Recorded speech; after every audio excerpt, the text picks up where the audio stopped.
Bonjour, bienvenue dans l'émission Bien vivre son logement, une émission de la communauté d'agglomération de Lens-Liévin sur Télégoël. Donc aujourd'hui, nous allons aborder l'isolation de la toiture, cet élément qui nous permet de réduire notre facture de chauffage et de vivre mieux dans son logement.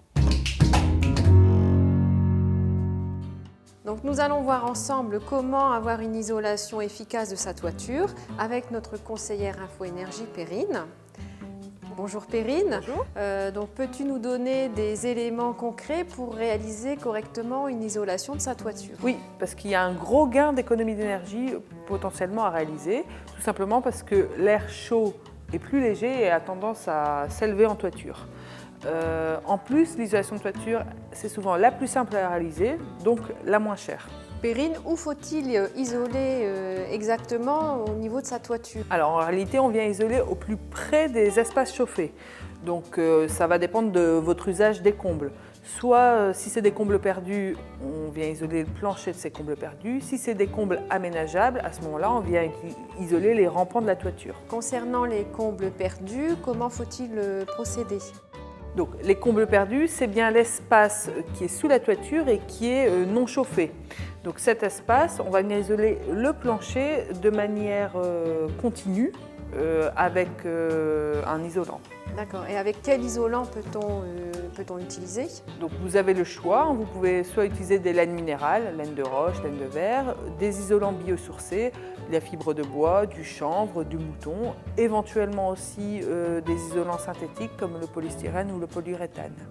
Vous pouvez également choisir d'utiliser des isolants en vrac, donc plutôt que des rouleaux, plutôt du vrac. Donc si j'ai des combles aménagés, comment faut-il procéder? Donc les combles habitables, c'est l'espace sous la toiture, toujours, qui est habité, donc chauffé. À ce moment-là, on vient isoler ces rampants. Donc là, pareil, deux techniques, soit par l'intérieur, soit par l'extérieur. Donc dans un premier temps, voyons l'isolation par l'intérieur. Alors, donc si on parle d'isolation par l'intérieur, on va venir poser l'isolant en laine ou en vrac sous les chevrons ou entre chevrons, ça va dépendre de la place disponible.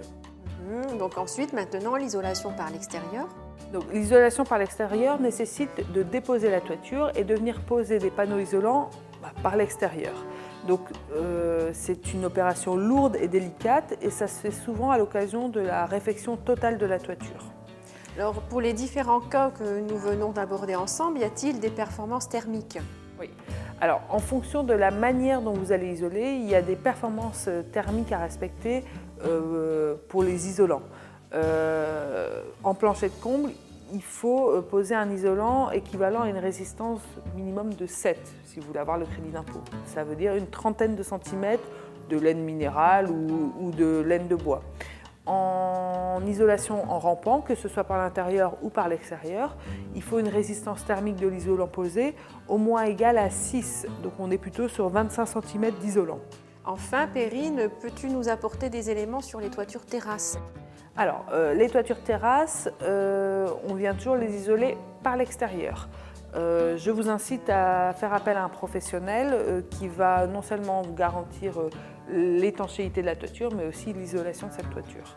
Vous avez pareil une performance thermique à respecter de 4,5, donc on est à peu près sur 18 cm de polystyrène. Alors si je me lance dans mon projet d'isolation de la toiture, est-ce qu'il y a des éléments que je dois vérifier ou anticiper?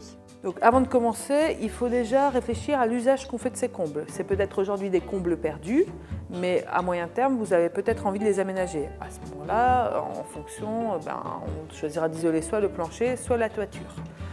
Ensuite, il faut se poser la question de l'état de l'enveloppe actuelle. Si on vient poser un isolant sur le plancher, en quel état est-il? Est-ce qu'il y a des insectes?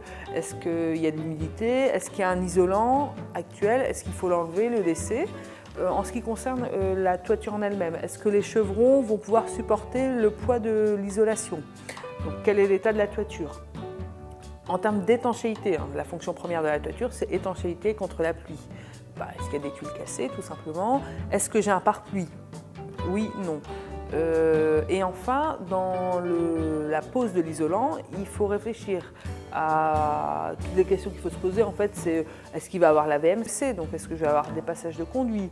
Est-ce que j'ai une cheminée? Par pareil, un conduit de cheminée. Est-ce qu'il y a un réseau de câbles électriques à faire passer dans l'isolant? Voilà, c'est un certain nombre de choses à vérifier et à signifier à l'entreprise si vous faites appel à une entreprise pour vos travaux. Donc pour réaliser mon projet d'isolation de toiture, est-ce que je peux espérer avoir quelques aides financières? Alors, pour l'isolation de toiture, vous avez la possibilité de mobiliser des aides financières si vous passez par une entreprise, bien sûr. Elles sont nombreuses, hein.